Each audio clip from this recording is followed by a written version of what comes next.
Servus und willkommen zu einem Grundeinstellungstutorial für neue Spieler im Spiel Lost Ark. Schauen wir es uns an.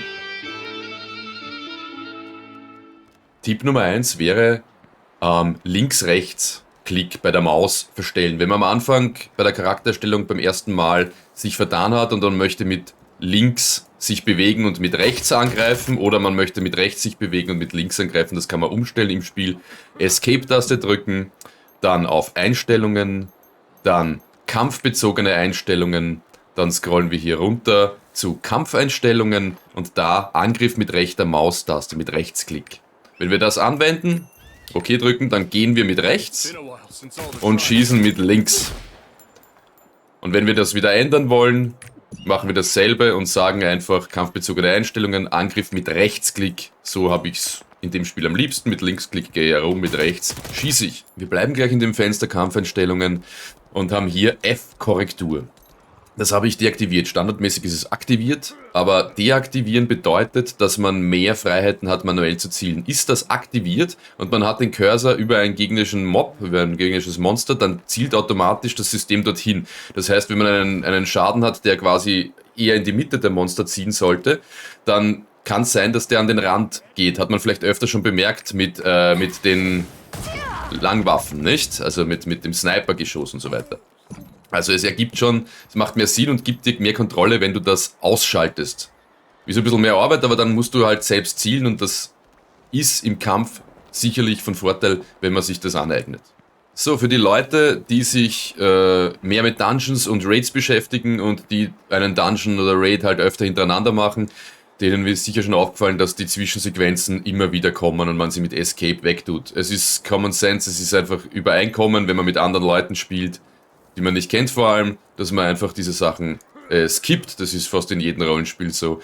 Hier gibt es dann eben, wie vorher beschrieben, Kampfeinstellungen im System, Sequenzen überspringen, das hakelt man an und dann sind es weg. Würde ich jetzt nicht machen, wenn man mit einem Freund in Coop spielt, die Story durchspielt, dann vielleicht den Haken nicht setzen, den Haken dann setzen, wenn man dann wirklich die Dungeons, die Raids quasi im Endgame macht. Wir haben hier rechts oben die Minimap und wenn man Tabulator drückt, haben wir die Map.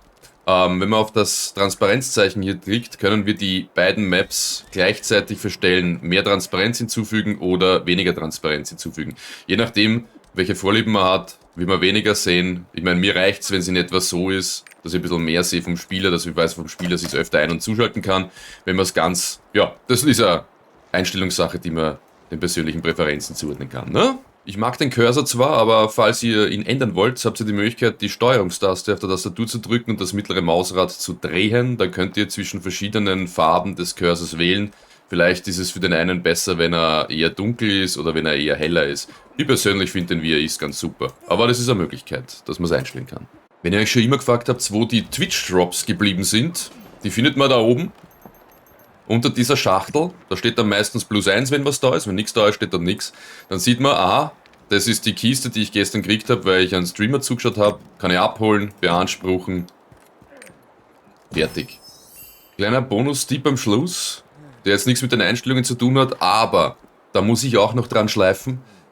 Wenn man sich bewegt, die Maustaste am besten so, mit dem Mauscursor am besten so nah wie möglich am Charakter lassen. Der Unterschied ist, man kann sich da schnell drehen. Ja, man kann hier schnelle Bewegungen vollführen. Wenn man da außen klickt und dann sich irgendwie versucht zu bewegen, muss man die Maus natürlich schnell bewegen, dann hat man fast den gleichen Effekt, aber es ist etwas langsamer. Das heißt, wenn man aber knapp an der Figur dran bleibt mit der Maustaste, nicht? Mit dem Mauscursor, dann kann man hier viel schnellere Movements und Bewegungen viel feiner dosieren, viel besseres Movement an den Tag legen und Dingen und Effekten ausweichen, die man, wenn man da klickt und ein bisschen außen klickt, nicht so schnell erreicht, weil man einfach langsamer ist. In diesem Sinne, viel Spaß damit. Ich hoffe, euch hat das geholfen.